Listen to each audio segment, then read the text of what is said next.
नमस्कार दोस्तों, कैसे हैं आप? आशा करता हूँ आप सभी अच्छे होंगे।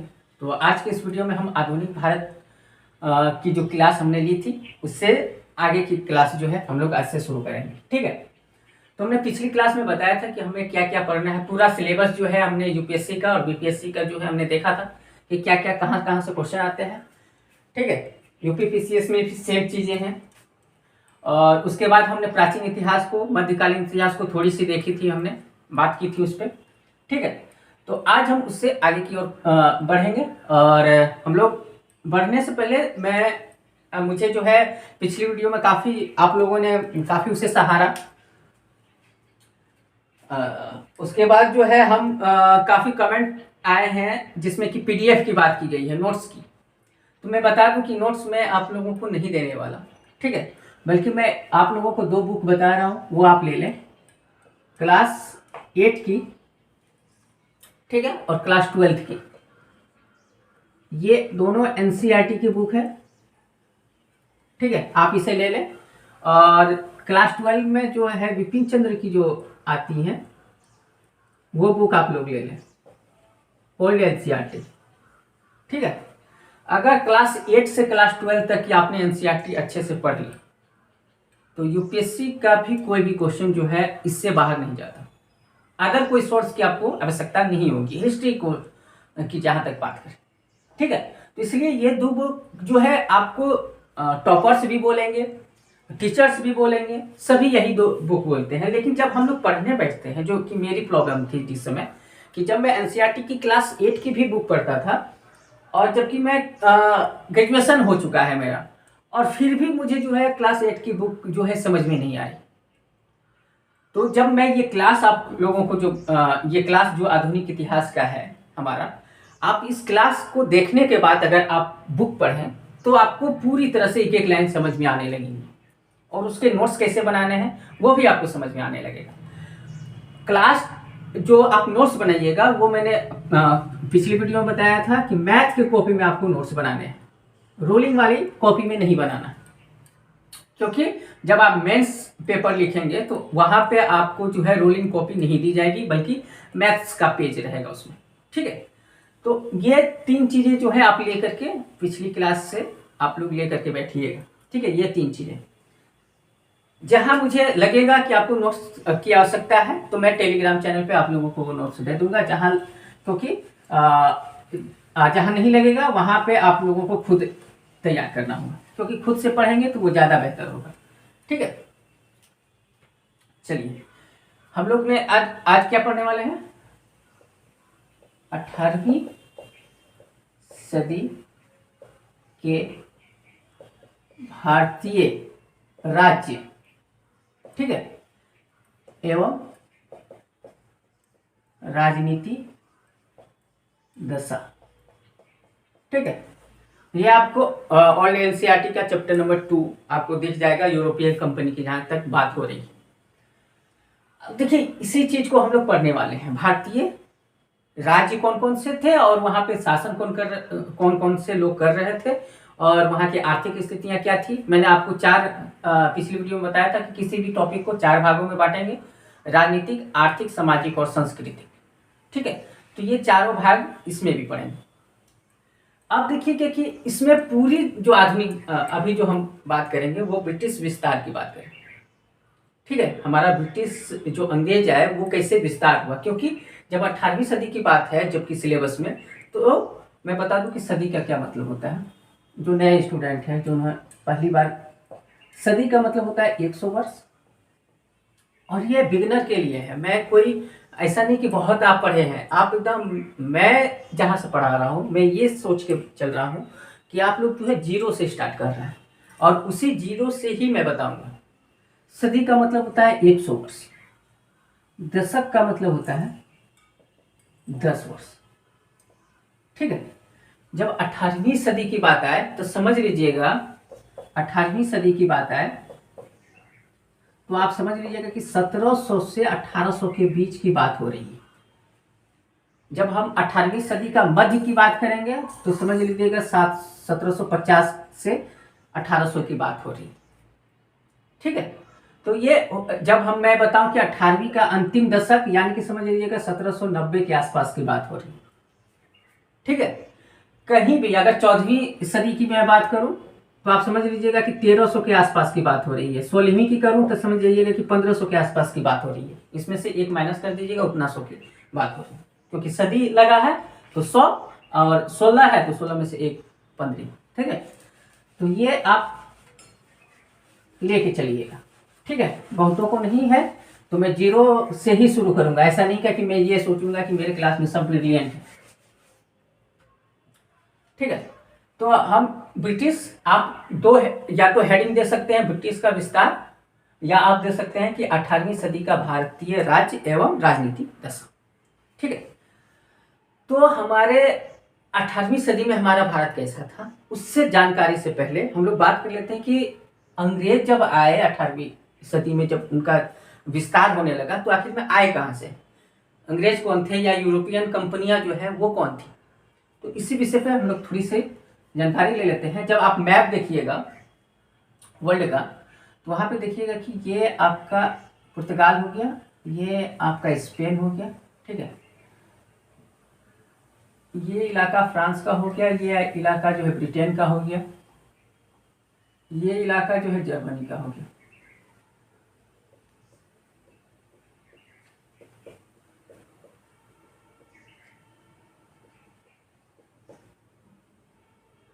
आप लोग मैप देख के चलिएगा। ठीक है, मैंने बताया था कि मैप हमेशा जो है, मैप अपने साथ हमेशा वर्ल्ड मैप रखें। ठीक है, ग्लोब रखें, मैप रखें, ताकि जो है आपको वो, जब मैं जर्मनी की बात करूं तो आप वो दिमाग लगाएं कि हाँ जर्मनी इस जगह पे है। ये हम बात कर रहे हैं पश्चिमी यूरोप के विषय पे, पश्चिमी यूरोप। ठीक है, हम लोग पश्चिमी यूरोप के बारे में जान रहे हैं, क्योंकि 14वीं से जो 16वीं सदी है, ठीक है, समझ गए कि हम किस ईस्वी की बात कर रहे हैं। 14वीं से 16वीं सदी में नए नए विचार की जो है वो वहाँ पे डेवलप होती है। कहाँ, पश्चिमी यूरोप में, जिसे कि पुनर्जागरण कहा गया। उसके बाद नए नए वैज्ञानिक खोज होने शुरू हो गए, नए नए युद्धपोत शुरू हो गए, जलपोत शुरू हो गए निर्माण, उनका कार्य। तो ये डेवलप था, उस समय डेवलप की ओर बढ़ रहा था पश्चिमी यूरोप। ठीक है, और हमारा भारत जो था वो ऐसा नहीं क्या कि जो है वास्को डिगामा के खोज से पहले जो है हमारा भारत नहीं था, हमारा भारत था। ठीक है, उसी विषय में हम बात करेंगे। तो ये हो गया हमारा। अब देखिएगा कि यहाँ पे जो है ये अफ्रीका हो गया। ठीक है,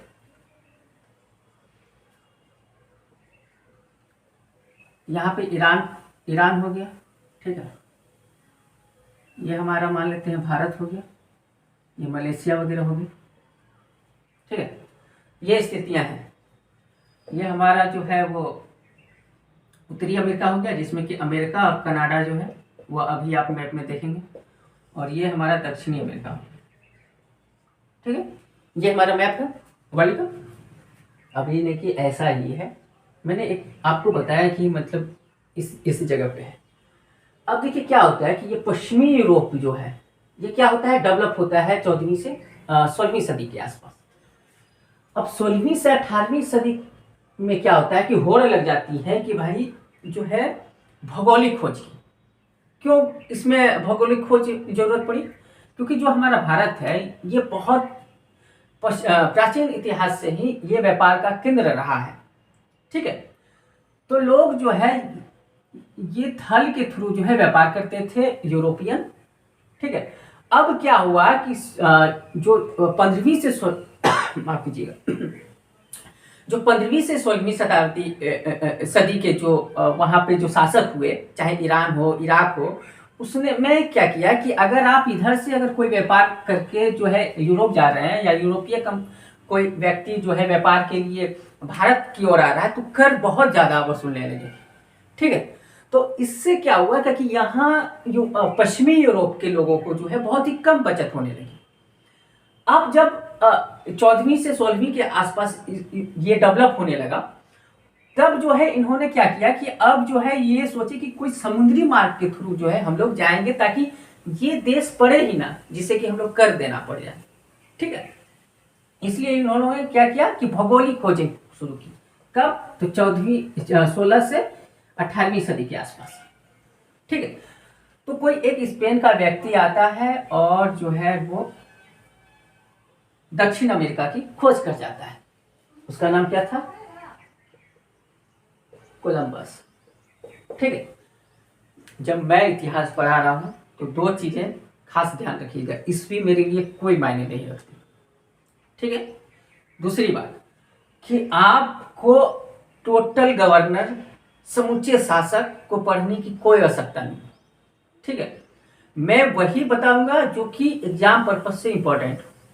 ना ही आपको डेट याद रखनी है, ना ही आपको ईस्वियां याद रखनी है, क्योंकि सबसे बड़ा आप लोगों का कारण ये है इस इतिहास को न समझने का, न याद रख पाने का, कि आप लोग डेट और जो है ईस्वी और शासक के चक्कर में जो है वो उलझ जाते हैं। पहले आप मैपिंग तैयार कीजिए, पहले आप पिक्चर को तैयार कीजिए, फिर जब पिक्चर देखना शुरू कर दीजिएगा तो आपको वो डेट, वो गवर्नर, वो शासक सब याद होने लगेगा। इसलिए आपको ये नहीं देखना है कि कोलंबस कब पहुंचा, कहाँ पहुंचा था एग्जैक्ट, ये सब मायने नहीं रखता है। ठीक है, मायने ये रखता है कि आप पहले मैप तैयार कीजिए, आप उसकी जो है वो कल्पना इतनी सुंदर कीजिए ताकि आपको पता हो जाए कि अभी के समय में हम जी रहे हैं। ठीक है, तो ये चीज समझ लीजिए।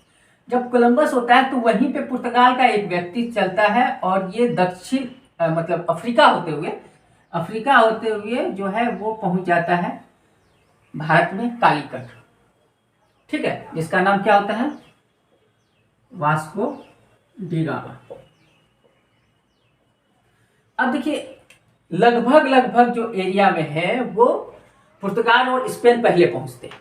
ठीक है, फिर क्या होता है कि फ्रांसीसी आते हैं और पूरे दक्षिण अफ्रीका पे, माफ कीजिएगा, दक्षिण अमेरिका पे कब्जा कर लेते हैं, यानी कि गुलाम हो जाता है फ्रांस का। कौन? दक्षिण अमेरिका। ब्रिटेन यहां से चलता है और ये पूरा अमेरिका पे गुलाम बना देता है। ठीक है, ये सब 16वीं और 18वीं सदी की बात हो रही है। इस समय जो है ये सब चीजें चल रही थी और इसी समय ये व्यक्ति आता है 16वीं सदी के आसपास। ठीक है, और यहाँ पे जो है इसने कालीकट पहुंचता है और यहां से जो व्यापार उसने किया तो 60 गुना ज्यादा जो है मुनाफा कमाता है। एक्चुअली में जो यूरोपियन थी वो दो ही चीज पे डिपेंड थी, एक तो कपड़े का व्यापार और दूसरा मसाले का।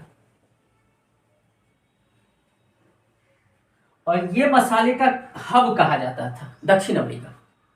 ठीक है, तो ये चीजें जो है ये काफी डेवलप हो गई थी, तो ये दोनों काफी मुनाफा कमा रहे थे पूरे यूरोप में इसको सप्लाई देकर के। उसके बाद क्या होता है कि फ्रांस, ब्रिटेन, ठीक है, पुर्तगाल, सब ये अफ्रीका से होते हुए गए, तो पहले तो हम अफ्रीका ही जाएंगे। ये लोग करते क्या थे कि जो भी समुद्र का यानी कि तटीय इलाका है उस पर ये लोग कैप्चर कर लेते थे, तटीय इलाका पे। ठीक है, यहां भी वही हाल होता था। समुद्र का जो तटीय इलाका है, आप भारत में भी देखेंगे तो यहां से ये सूरत से होते हुए ये पूरा इलाका जो है कैप्चर कर लेता था। मलेशिया, इसमें ये श्रीलंका, ये सभी इलाके पे, ऐसा नहीं कि ये लोग आए तो सिर्फ भारत आए, नहीं, जितने भी तटवर्तीय इलाके हैं सभी पे गए। वर्ल्ड के जितने भी तटवर्तीय इलाके हैं यूरोपीय कंपनियां सभी जगह गई। ठीक, तो क्या होता था कि पहले ये लोग जाते थे व्यापार की दृष्टि से, वहां के शासक इन्हें जो है कमजोर दिखे तो इन्हें धर दबोचते थे और वो जो है वहां पे किलाबंदी करना शुरू कर देते थे, यानी कि अपना ऑफिस खोलना शुरू कर देते थे। फिर वो जमीन इनकी हो जाती थी। उसके बाद उसको क्या करते थे, धीरे धीरे देखते थे कि उस देश का और कोई शासक जो है वो कमजोर है, ठीक वहां पे चले जाते थे और वहां पे भी उन्होंने यही उनकी राजनीति थी। तो ये चीज वो करते थे। अब क्या होने लगा कि ये सभी जो है ये कालीकट पहुंचा, वास्को डी गामा, यहां से ये गया तो 60 गुना ज्यादा मुनाफा कमाया। अब जो है फ्रांस, पहले तो पुर्तगाल आए, कंपनियां खोली 1510 में गोवा में। ठीक है, उस समय ये पहली कंपनियां थी, तो ये गोवा में आता है, कंपनी खोल लेता है। फ्रांस आते हैं, फ्रांस जो है इधर पूर्व साइड कंपनियां खोलते हैं। ठीक है, जो है अंग्रेज आते हैं तो वो सूरत में अपनी कंपनियां खोलते हैं। ठीक है, कलकत्ता में खोलते हैं। तो ये सभी चीजें जो हो रही थी 16वीं से 18वीं सदी के आसपास, ठीक है। तो यही चीज था सब जो हम यूरोपियन कंपनी के बताएं तो इनका सबसे बड़ा जो था यही मुद्दा था, दो कपड़े और मसाले का व्यापार करना, और जहां भी कमजोर शासक हो वहां की जो जमीनें जो है ये अपने आधिपत्य में कर लेते थे, ठीक है। अब देखिए कि अंग्रेज की जो कंपनियां थी वो प्राइवेट थी, ठीक है, वो सरकारी नहीं थी।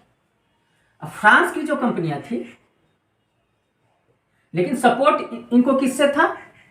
अपनी सरकार से। बिना सरकार के परमिशन के ये कुछ नहीं करते थे। फ्रांस की जो कंपनियां थी इनको जो है सरकार का सपोर्ट नहीं था, ठीक है। तो ये दो अंतर थी फ्रांस और, जो कि हम पढ़ेंगे आधुनिक भारत में, ठीक है। और पुर्तगाल का और ये जो स्पेन वगैरह है, इसके जो है हमने अभी थोड़ी सी ब्रीफली मध्यकालीन में इससे डिटेल में जानेंगे, ठीक है। तो हम पढ़ने वाले हैं 18वीं सदी, ठीक है। ये 16वीं 18वीं से पहले की बात है। तो ये हमने बता दिया कि ऐसे ऐसे जो है वो अपनी अपनी जो है कंपनियां और इस वजह से लाते थे, ठीक है। यहां तक कहीं कोई दिक्कत? अब देखिए क्या होता है कि अब जब अंग्रेज आ रहे थे भारत, या यूरोपियन कंपनियां जब भारत आ रही थी, ठीक है, तो अब देखिए संयोग ये है, जब यूरोपियन कंपनियां जब भारत आ रही थी तो ये संयोग की बात है कि उस समय काबुल से जो है ये हमारा भारत,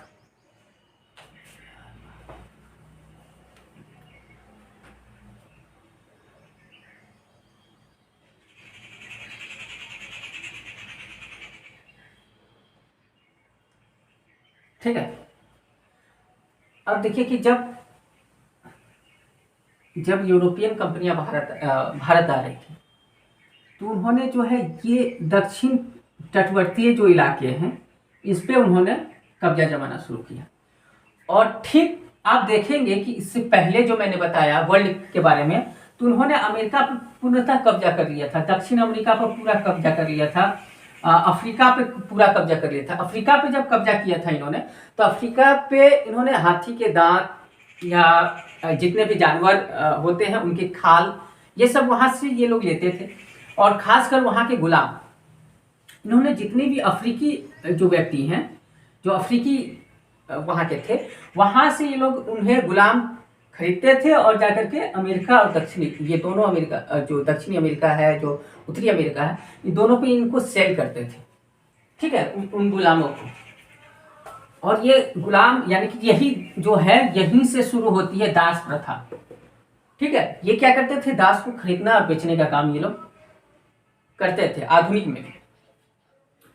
तो समझ में आ रही है बात कि यूरोपीय कंपनियां कहां पे, खासकर जो भी समुद्र से सटा हुआ इलाका था, तब तक जो है श्रीलंका पे कब्जा था, मलेशिया पे पूर्णतः कब्जा था, ठीक है। ये सभी चीजें चल रही थी। भारत में ये तटवर्तीय इलाकों में इनका कब्जा था। लेकिन होता क्या है कि संयोग इसे कहें कि इसी टाइम बाबर की एंट्री हो जाती है भारत में, ठीक है। तो ये एंट्री जब, ठीक है, तो ये जैसे बाबर जो है काबुल से आता है दिल्ली पे कब्जा 1500 लगभग 26 में, यहां से मुगल वंश की नींव रखता है बाबर। अब देखिए ये इधर ये संयोग ही है कि इधर धीरे धीरे अपना पैठ जो है यूरोपियन कंपनियां बना रही थी सब जगह पूरे वर्ल्ड में, ठीक है। और इसी समय जो है बाबर जो है मुगल वंश की पैठ बना रहा था, मुगल वंश की नींव रख चुका था और धीरे धीरे इसका विस्तार जो है वो किए जा रहा था। बाबर के बाद हुमायूं आता है। हुमायूं 10 साल तक जो है किसी तरह से शासन करता है, मतलब उनकी बाबर की गद्दी को बचा के रखता है। लेकिन जो है भारत का शेरशाह सूरी उसको जो है पराजित कर देता है, ठीक है। ये आपको लिखना नहीं है, मैं बता रहा हूँ, तो आप लोग सुनते जाइए, पहले सुनिएगा फिर आप बुक पढ़िएगा फिर लिखिएगा। मैं जब लिखने की बात होगी तो मैं लिखवाऊंगा आप लोगों को। तो ये जो है मुगल वंश की इसी समय नींव रखा जाता है। हुमायूं आता है, हुमायूं किसी तरह से बचाता है, लेकिन भारत के ही एक शासक जो है शेरशाह सूरी जो है उसे पराजित कर देता है। और पराजित करने के बाद वो कुछ साल तक दिल्ली पे काबिज रखता है। फिर हुमायूं जो है अपनी सेना को संगठित करके फिर हमला करता है और शेरशाह सूरी को परास्त करने के बाद जो है वहां पे काबिज हो जाता है दिल्ली पे, मतलब शेरशाह सूरी की मृत्यु के बाद। उसके बाद जो है अकबर आता है, जो कि अकबर काफ़ी जो है वो मुगल वंश का विस्तार काफ़ी अच्छे तरीके से करता है, यानी कि अफगानिस्तान, पाकिस्तान, ठीक है, ये पूरा इलाका जो है वो मुगल के अंदर कर लेता है। उसके बाद एक शासक शाहजहां आता है। तो शाहजहां क्या करता है कि ये तो विस्तार करता ही है, जो भी अकबर का विस्तार था वहीं तक, लेकिन शाहजहां ने जो है मध्य एशिया में ईरान, इराक और उज्बेकिस्तान, ठीक है, उस सब एरिया में जाकर के युद्ध करता है। सोचिए जिस टाइम जो है अंग्रेज वहां से उठ करके यहाँ आ रहे हैं और ये बंदा जो है उनके इलाके में जाकर के युद्ध, मध्य एशिया में, ठीक है, वहां पे युद्ध करता है। उसके बाद उसकी मृत्यु के बाद औरंगजेब जो है वो शासक जो है सत्ता को संभालता है। ये मध्यकालीन में मैं एक एक डिटेल पढ़ाऊंगा, लेकिन आपको पता होनी चाहिए कि भारतीय राज कैसे थे, ठीक है, ताकि जो है आधुनिक को आप अच्छे से समझ में आ जाए। तो औरंगजेब आता है और औरंगजेब अपनी मृत्यु के समय तक जो है ये पूरा ये सब कंपनियां का अब कहीं कहीं पे जो है, जैसे केरल हो गया, जो है श्रीरंगपट्टनम हो गया, आपका कलकत्ता का कुछ इलाका हो गया, ये छोटी छोटी जगह पे जो है कंपनियां अभी अपना पैठ बना रही थी।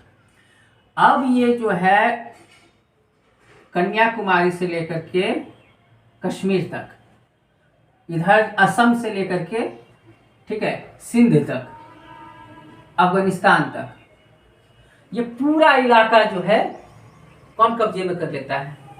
औरंगजेब अपनी मृत्यु के समय।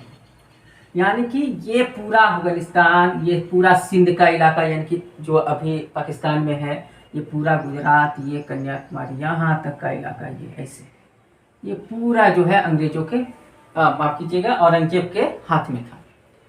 अब देखिए कि वो कंपनियां जो कि पूरे वर्ल्ड को जीत रही थी, वो कंपनियां भारत को नहीं जीत पा रही थी। इसकी सबसे बड़ी वजह थी कि यहाँ पे औरंगजेब का शासन था और औरंगजेब ने ये कंपनियां, इतनी औरंगजेब का वो ताकतवर था कि कोई भी कंपनी या कोई भी बाहरी आक्रमण जो है उसे हिला तक नहीं पाया, बल्कि वही विस्तार करता गया अपनी मुगल का। अब देखिए क्या होता है कि एक बार अंग्रेज जो है हिम्मत करके जो है औरंगजेब पे हमला कर देते हैं और वो जो है सेकेंड नहीं लगता अंग्रेजों को, औरंगजेब को अंग्रेजों को दबाने में सेकेंड का समय नहीं लगता। वहां से उसको इतना भागना पड़ता है और ये जो अंडमान निकोबार द्वीप समूह है, यहाँ पे आप आकर के किसी तरह से वो शरण लेते हैं, नहीं तो ये मार ही देता औरंगजेब। उसके बाद ये चाल चलते हैं, फिर जाकर के गोड़ हाथ जो है वो उनके पैरों पे गिरते हैं कि भाई किसी तरह से मुझे सिर्फ, अब मैं जो है वो किलाबंदी नहीं करूँगा, किसी तरह से मुझे जो है व्यापार के लिए कुछ ना कुछ कहीं पे बैठने के लिए जगह दे दीजिए, हम वहीं पे व्यापार करेंगे। तो औरंगजेब जो है उस समय 1.5 लाख जो है वो बोलता है कि ठीक है दे देंगे, लेकिन 1.5 लाख आपको हमको देना होगा सालाना के तौर पे। ठीक है, मान जाता है और वो जो है वो शुरू कर देता है व्यापार करना अंग्रेज, ठीक है। अब देखिए वो अंग्रेज जो पूरे विश्व में तहलका मचाए हुए थे, लेकिन भारत में वो गिड़गिड़ा रहे थे, ठीक। अब देखिए अब उदय होता है, जब मैं अब इसी टॉपिक पे आऊँगा जो मैंने आपको लिखवाया। इससे पहले जो है मैंने वो आपको थोड़ी सी पीछे की ओर ले गया कि यूरोप क्या है, ठीक है, कहाँ कहाँ वो पहुँचे, कैसे पहुँचे, ये सब। अब देखिए क्या होता है कि 1707 में जब, अब हम लोग आ गए कहाँ, 18वीं सदी में। 1707 में जब औरंगजेब की मृत्यु होती है, ठीक है, जब 1707 में औरंगजेब, ये दिख रहा है ना रेड पेन से, आप, ये भारत का मैप है 1707 का, ठीक है, 1707 के बाद का। उनकी जब मृत्यु होती है 1707 में औरंगजेब की, अब देखिए कि मुगल का पतन यहीं से शुरू होता है। किसी भी राज्य के पतन में क्या क्या रोल होता है, वो होता है कि वहां का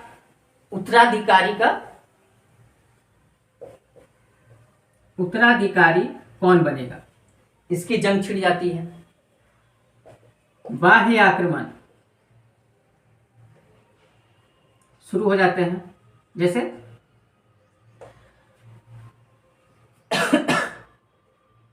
जो है वो खिलजी शुरू कर देता है अपना आक्रमण। तो ये सब बाह्य आक्रमण जो है वो शुरू हो जाता है। जैसे नादिर शाह का आक्रमण हो गया, ठीक है, खिलजी का आक्रमण हो गया, ये सब बाह्य आक्रमण जो है वो शुरू हो जाते हैं।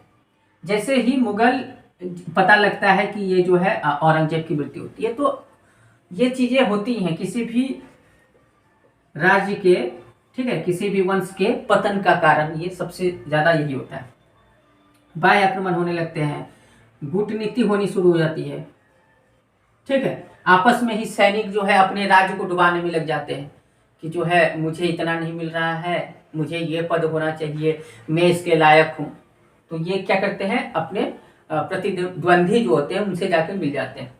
तो ये सभी चीज़ें जो है ये सब में लागू हो जाती हैं। जब हम बात करेंगे हैदराबाद की, जब हम बात करेंगे बंगाल की, जब हम बात करेंगे मुगल की, मराठा की, राजपूत की, ठीक है, ये जिसकी जिसकी बात करेंगे तो ये चीज़ें जो है उनके पतन में ये सभी चीज़ें जो है वो शामिल होंगी, ठीक है।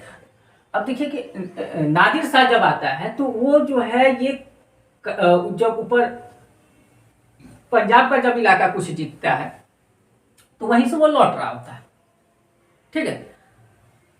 तो एक वहां के सेनापति जो कि मुगल का ही था, उसने कहा कि अरे यार यहां से क्या जा रहे हो, दिल्ली तो आओ, तब देखो मजा, वहां तुम जाकर के देखो कि जो है वहां क्या क्या चीजें तुमको मिलती है, ठीक है।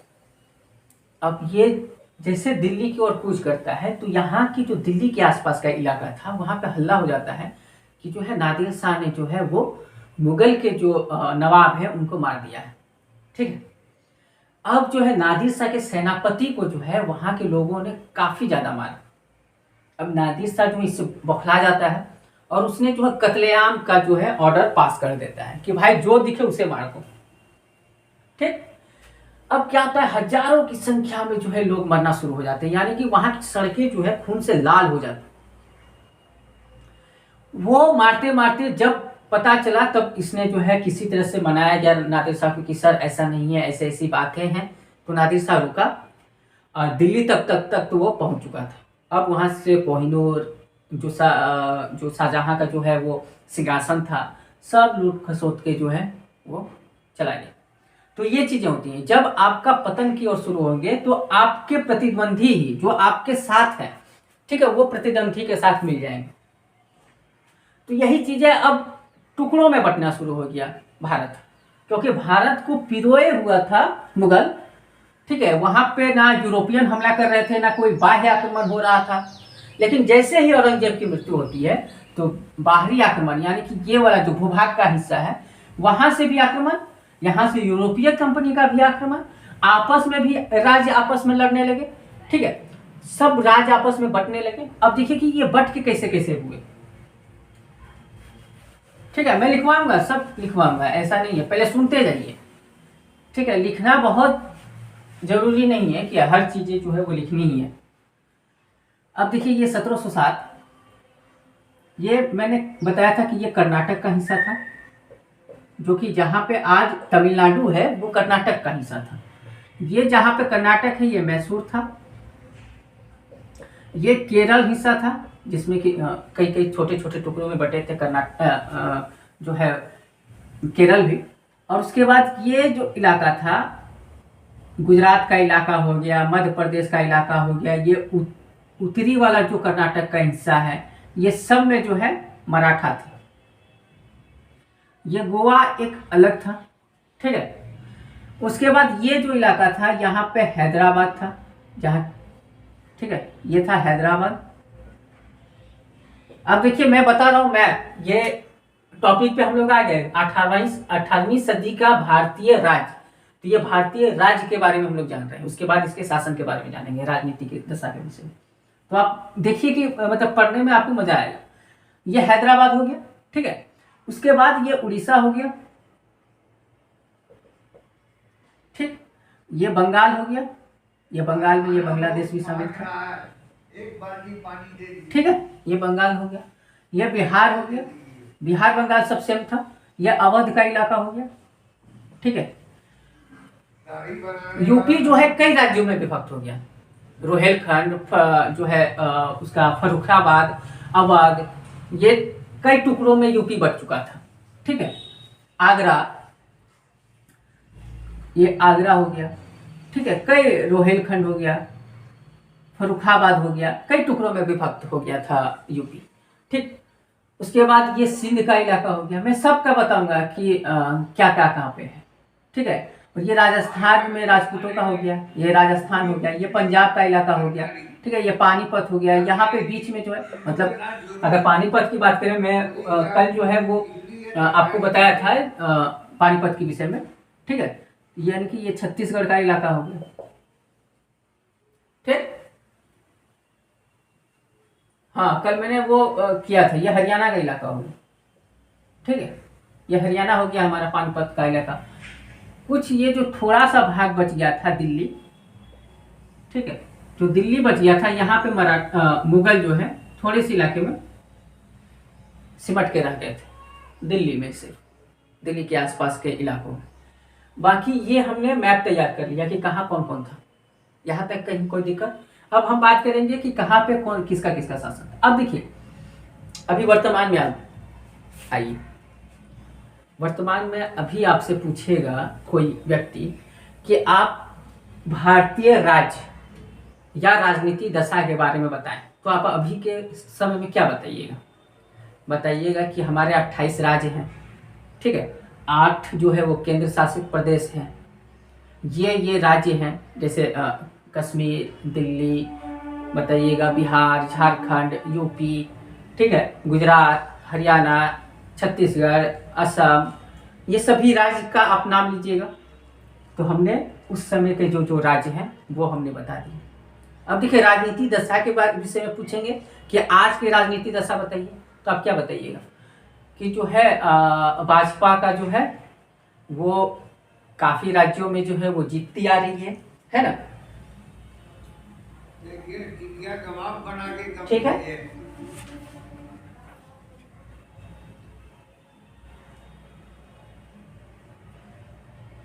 ठीक है, यही ना बताइएगा कि भाजपा जो है अभी काफी मजबूत है। उसके बाद अब क्या बताइएगा कि जो है दिल्ली में केजरीवाल का शासन है, बिहार में जो है नीतीश कुमार हैं। राजनीति दशा के विषय में यही बताइएगा ना। पंजाब में इनका शासन है, गुजरात में ये है, हरियाणा में इनका है, जो है महाराष्ट्र में इनका राज्य है, यही बताइएगा ना राजनीति दशा। तो उसी समय की आप राजनीति दशा को सोचिए कि आप उस समय जी रहे होते, उस समय आपका जन्म हुआ होता, तो आपका जो है वो क्या, कौन कौन से राज्य होते, वहां पे कौन कौन सा शासक होता, तो वो उसी समय का मैं वो अभी से रिलेट कर रहा हूँ, ताकि जो है आप अच्छे तरीके से उसे जान लें, ठीक है। तो ये चीजें आपको समझ में आ गई कि 1707 के बाद यानी कि 18वीं सदी का जो भारत है वो हमारा भारत कैसा था, ठीक है। अब मैं बात करूंगा कर्नाटक की, तो आप समझ लीजिएगा कर्नाटक यहाँ बात हो रही है, ठीक है। अब मैं बात करूंगा मैसूर की, आप समझ लीजिएगा मैसूर यहाँ पे है। अब मैं बात करूंगा हैदराबाद की, तो हैदराबाद समझ लीजिएगा। अवध की बात करूंगा तो अवध समझ लीजिएगा। बंगाल की बात करूंगा बंगाल। तो ये चीजें जो है, सिंध की बात करूंगा समझ लीजिएगा पंजाब का निचला हिस्सा, ठीक है। तो ये चीजें आपको समझ में आ गई, जो कि मैंने पिछली वीडियो में बताया था, लेकिन इतनी विस्तार से नहीं बताया। तो ये समझ गए। अब चलिए, अब हम लोग बात करेंगे कि राजनीति दशा के विषय में। ये हमने राजनीति राज्य समझ लिया, ठीक है। मैं लिखवाऊंगा, टेंशन लेने वाली कोई बात नहीं। राजनीति दशा जब हम समझेंगे तो हम देखेंगे कि दिल्ली में मुगल था, मुगलों का राज था, ठीक है। मैंने बताया कि कर्नाटक जो गुजरात, ठीक है, जो गुजरात है, उसके बाद आपका कर्नाटक, उत्तरी कर्नाटक का हिस्सा, मध्य प्रदेश का हिस्सा, आपका महाराष्ट्र का हिस्सा, ये सभी में क्या थे, मराठा थे। उसके बाद जो है हैदराबाद में जो है वो निजाम का शासन था, ठीक है। हैदराबाद के नवाब, कर्नाटक में नवाब, ठीक है, अवध का नवाब, बंगाल के नवाब नवाब जो था वो टाइटल था, निजाम भी टाइटल था। ठीक है, ये सब गवर्नर होते थे। ठीक है, गवर्नर को कहा जाता था निजाम, नवाब, यानी कि वहाँ का जो मेन अधिकारी है, मेन शासक जो है, उसे इस टाइटल से पुकारा जाता था। ठीक है, नवाब जो है ये नवाब हैं, ठीक है, ये निजाम है, इस तरीके से पेशवा हैं। ठीक है, इस तरीके से उनको टाइटल दिया जाता था। ऐसा नहीं कि निजाम नाम का कोई व्यक्ति था, नहीं, उसका टाइटल था, ये नवाब नाम का टाइटल था।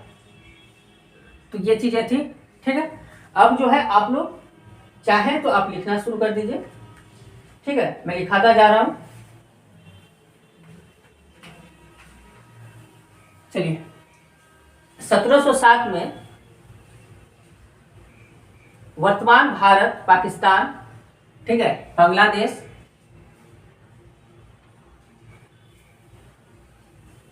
जो है मुगल औरंगजेब, मुगल औरंगजेब का शासन था। ठीक है, 18वीं सदी के पश्चात, या लिख लीजिए कि 18वीं सदी के मध्य आते आते मुगलों का पतन हो गया तथा वो छोटे छोटे राज्यों में विभक्त हो गए। हमने बताया छोटे छोटे राज्यों में विभक्त हो गए।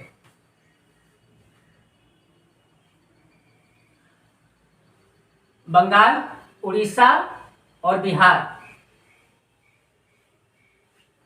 ये देखिए, बंगाल, उड़ीसा और इसी में बिहार आता था। ये तीनों जगह जो है नवाब का शासन, लिखिए नवाब का शासन। ठीक है, उसके बाद फिर ये दे दीजिएगा। उसके बाद फिर दूसरा पॉइंट लिखिए, अवध, अवध में भी नवाब का शासन, अवध में भी नवाब का शासन।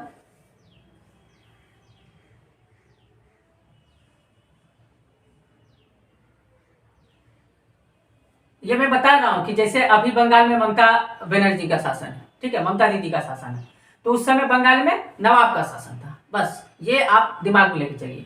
अवध में, अवध यूपी कई खंड, कई राज्यों में जो है विभक्त हो गया था औरंगजेब की मृत्यु के बाद। ठीक है, ये 1707 में के बाद की मैं बात बता रहा हूँ, अंग्रेजों के बाद। ठीक है, 18वीं सदी के मध्य की बात में हम बात कर रहे हैं। अवध में भी नवाब का शासन हो गया था। ठीक है, आप लिखते जाइए ताकि जो है वो आपको पूरी तरह से समझ में आ जाए। रोहेलखंड और फर्रुखाबाद में, ये यूपी का इलाका, रोहेलखंड और फर्रुखाबाद में अफगानों का शासन। ठीक है, अफगानों का शासन। मथुरा, आगरा, भरतपुर में, मथुरा, आगरा, भरतपुर में जाटों का शासन। मैंने बताया कि कई यूपी जो है कई खंड में विभक्त था, तो यूपी का हिस्सा में जो है ये चीजें हो रही थी। कई राज्य आ गए थे, जैसे अवध हो गया, आगरा हो गया, उसके बाद रोहेलखंड हो गया, फर्रुखाबाद हो गया। ठीक है, राजस्थान भी कई राज्यों में विभक्त था। हम लोग अब राजस्थान की ओर चल रहे हैं।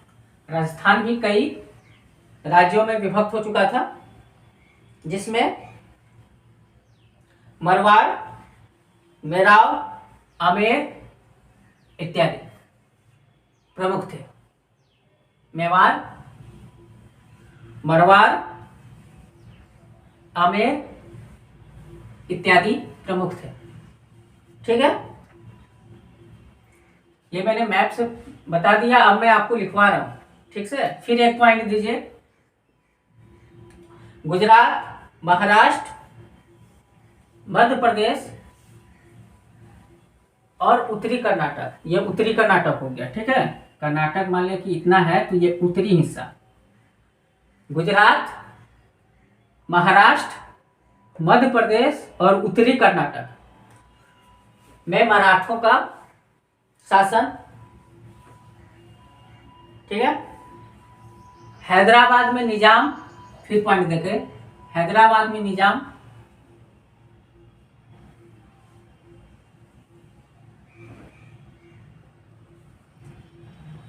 हैदराबाद में निजाम, कर्नाटक में नवाब, फिर पॉइंट देखें, कर्नाटक में नवाब, यहां पे निजाम, यहां पे नवाब, ठीक है। ये आगे चल के ये चीजें आएंगी, इस वजह से मैं बता रहा हूं, ठीक है। मैसूर में हैदर अली और टीपू सुल्तान, ये मैसूर का जो इलाका है इसमें हैदर अली और टीपू सुल्तान का शासन, हैदर अली और टीपू सुल्तान का शासन, ठीक है। केरल भी छोटे छोटे राज्यों में विभक्त था, केरल भी छोटे छोटे राज्यों में विभक्त था, जैसे ट्रावनकोर, कालीकट इत्यादि, ट्रावनकोर, कालीकट इत्यादि। सिंध में अमीरों का शासन था, सिंध का जो इलाका है, ये जो पाकिस्तान का इलाका है सिंध, इसमें अमीरों का शासन था। अमीरों मतलब उच्च अधिकारी, उच्च पद पे जो अधिकारी था उसे अमीर कहा जाता था, जैसे नवाब, निजाम, ठीक है। तो उसी तरह यहाँ पे भी अधिकारी को आमिर कहा जाता था। तो सिंध में अमीरों का शासन। पंजाब में 1790 के आसपास, पंजाब का इलाका जो है, राजस्थान के ऊपर का इलाका पंजाब में जो है 1790 के आसपास रंजीत सिंह का शासन, क्योंकि इंपॉर्टेंट है वो, रंजीत सिंह का शासन, ठीक है। भारत के, फिर नेक्स्ट पॉइंट देख के, भारत के पश्चिम, दक्षिण और पूर्वी तट पे, भारत के, ठीक है, पश्चिम, दक्षिण और पूर्वी तट, ये वाला हिस्सा है, ये कहीं कहीं पे यूरोपियन कंपनियां, जैसे पुर्तगाल, अंग्रेज, फ्रांस, ठीक है, का व्यापारिक केंद्र था, ठीक है। भारत की पूर्वी, पश्चिमी और दक्षिणी तट जो है, इस पे जो है यूरोपीय कंपनियां, फ्रांस जो है, अंग्रेज, पुर्तगाल, इनका व्यापारिक केंद्र, ठीक है। दिल्ली के आसपास के इलाकों में मुगल, दिल्ली के आसपास के इलाकों में मुगल का शासन था।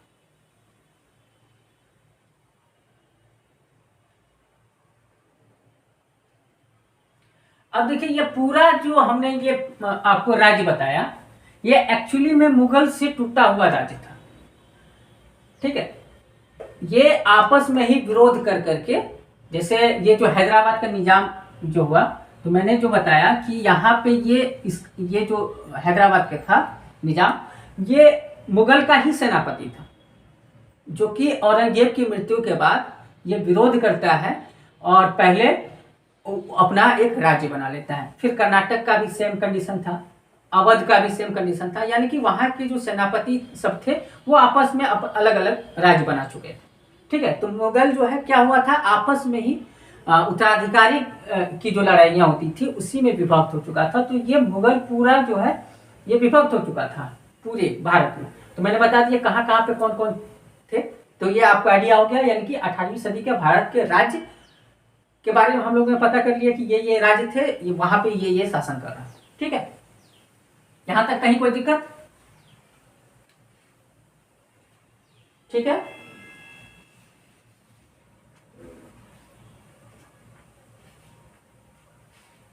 यहां तक कहीं कोई दिक्कत, अब चलिए हेडिंग दीजिए कि राजनीतिक दशा।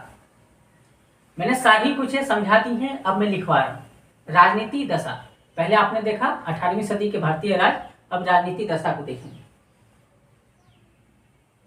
चलिए उसमें लिखिए आप पॉइंट दे करके, मुगलों का पतन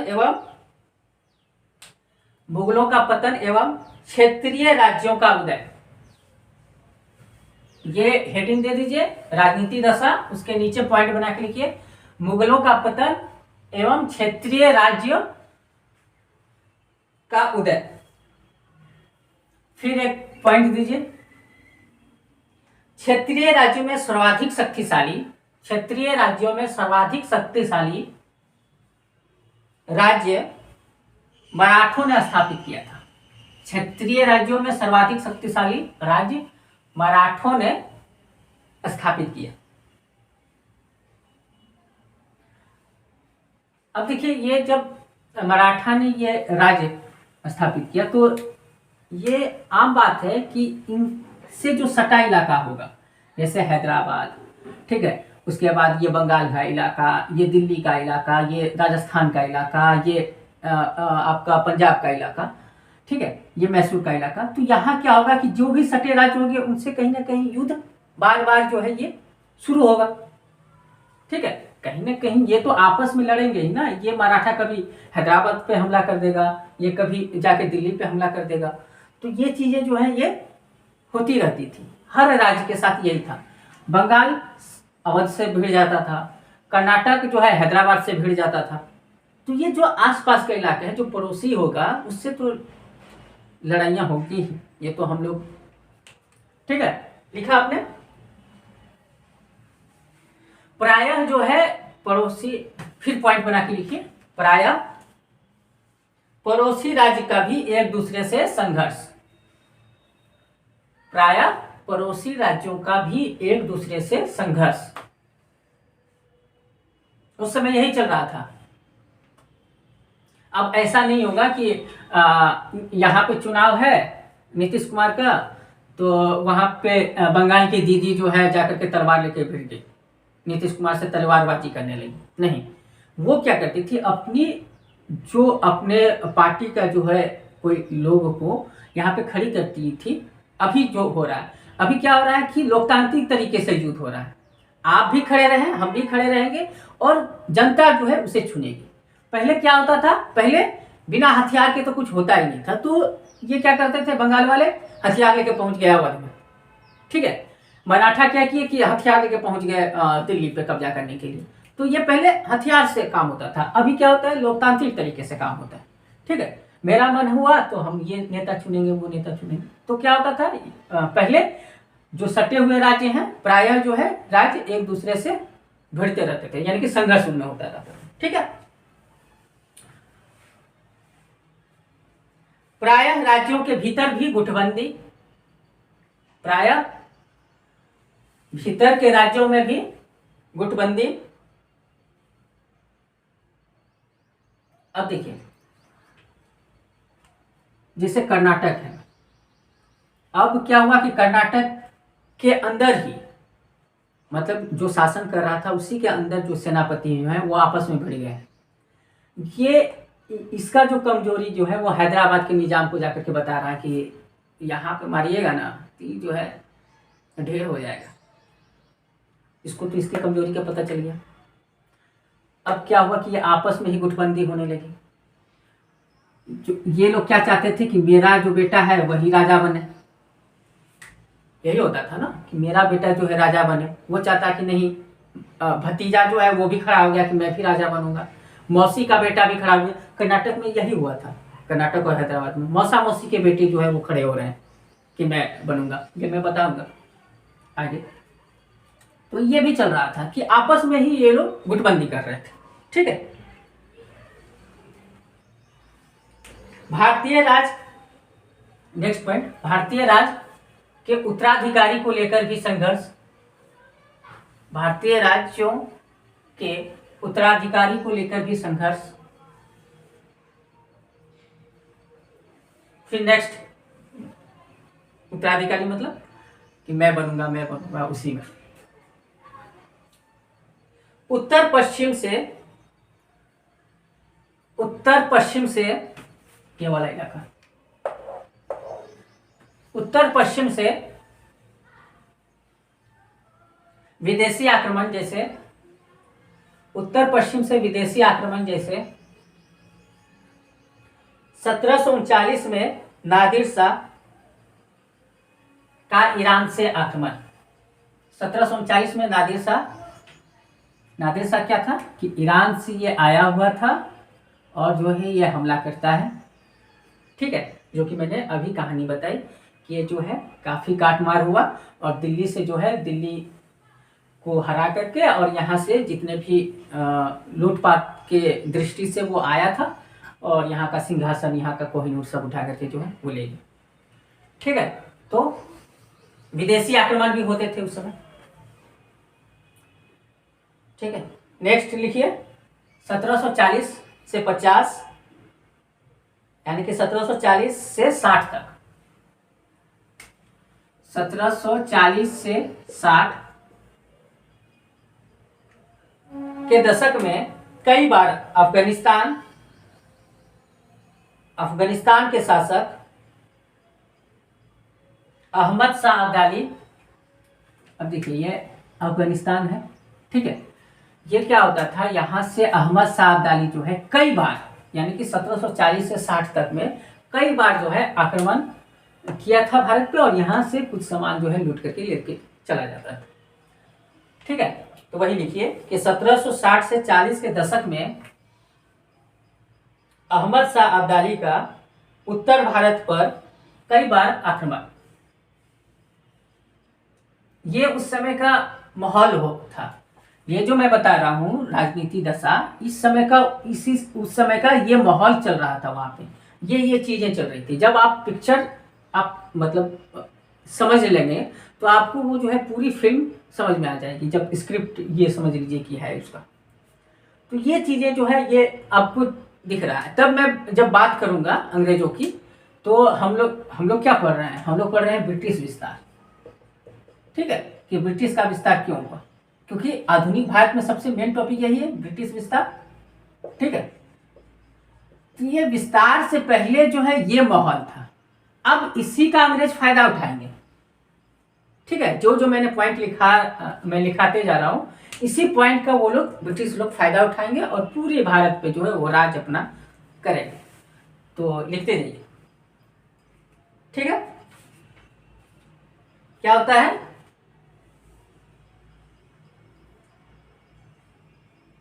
ठीक है, अफगानिस्तान से वो हमला करता है, ठीक है। नेक्स्ट पॉइंट लिखिए, भारतीय राज्यों की पारंपरिक सैन्य व्यवस्था। अब देखिए यहाँ पे जितने भी सैन्य व्यवस्था थी ना, ये पारंपरिक थी, यानी कि कोई भी, यूरोप उतना डेवलप हो चुका था, गोला बारूद सभी चीजें थी, अच्छे नाविक नाव, ठीक है। लेकिन ये जो भारत था इससे ज्यादा बढ़ ही नहीं पा रहा था।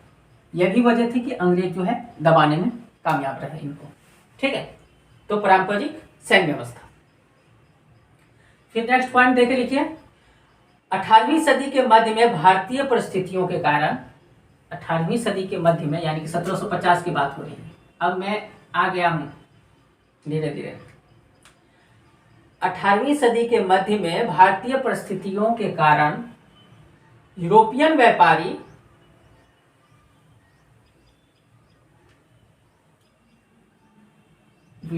व्यापारी कंपनियां, खासकर अंग्रेज और फ्रांसीसी सक्रिय।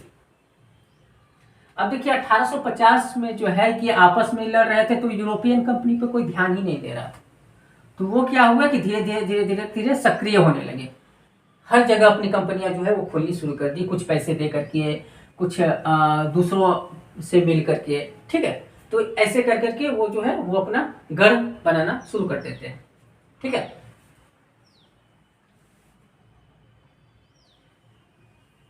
उसके बाद नेक्स्ट पॉइंट दे करके लिखिए, राष्ट्रीय एकता का अभाव। अंग्रेज तभी वो सक्सेस हुए क्योंकि ये लोग आपस में जो है राष्ट्रीय एकता की भावना नहीं थी कि जो है अंग्रेज अगर हैदराबाद पे हमला कर रहा है तो मराठा देख रहा है कि अच्छा चल अच्छा ये कमजोर हो जाएगा तो मैं भी इसे दबा दूँ। ये चीजें थी। पूरे भारत पे जो है राष्ट्रीयता की भावना नहीं थी, सब अपने अपने राज्य को लेकर के थे। और राज्य में भी क्या, राज्य में भी लड़ रहे थे कि मैं बनूंगा तो मैं बनूंगा, ठीक है। तो इसका फायदा अंग्रेज उठाए थे, ठीक है। तो क्या लिखा आपने बोला, राष्ट्रीय एकता का कमी, उसी में लिखिए चेतना का अभाव, एकता की कमी, चेतना का अभाव, ये दिख रहा था, ठीक है।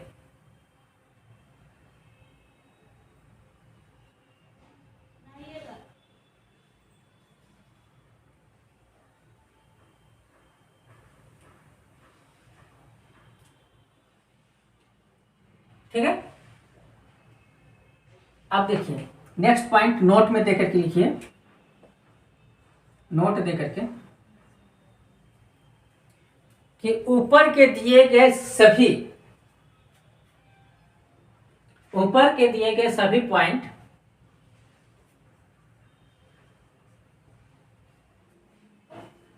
को अंग्रेजों ने भांपा और उसका जो है वो फायदा उन्होंने उठाया विस्तार के लिए। ऊपर के दिए गए जितने भी पॉइंट हमने बताए उसका जो है अंग्रेजों ने बहुत अच्छे तरीके से फायदा उठाया, ठीक है।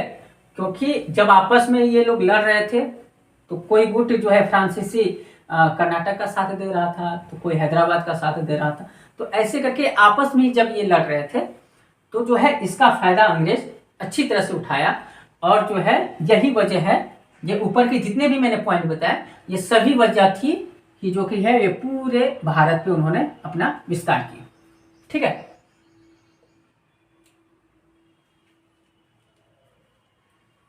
ठीक है, यहां तक है कोई दिक्कत?